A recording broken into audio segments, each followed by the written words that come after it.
నేటి ప్రపంచంలో శాస్త్ర పరిజ్ఞానం పెరిగింది. ప్రతి పనులోనూ ఆధునిక పద్ధతులు ప్రవేశపెడుతున్నారు. ఇదివరకైతే 60 అడుగుల బావి తీస్తేనే గొప్ప. కానీ ఈనాడు రిగ్గులను ఉపయోగించి 600 అడుగుల లోతును ఉన్న నీళ్లను కూడా పైకి లాగుతున్నారు. ఎక్కువ పంటలు పండించడానికి ఎరువులు వాడుతున్నారు. సులువుగా సేద్యం చేయడానికి ట్రాక్టర్లు మొదలైన యంత్రాలను ఉపయోగిస్తున్నారు.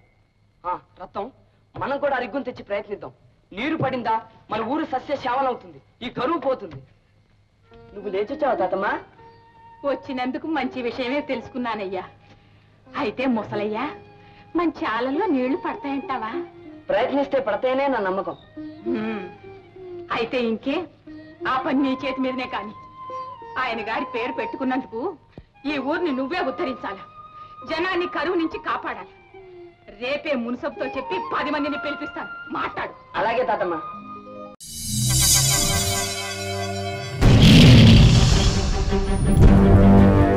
ఒకడొచ్చి నేను పులి అంటే కింద పైన మూసుకొని కూర్చోవాలి.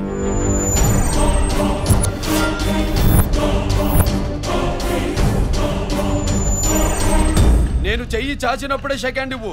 చనువిచ్చాడు కదా అని చక్కెరకెళ్ళను చూస్తే చుట్టాను చూడ్డానికి కూడా స్కెల్టన్ మిగలదు.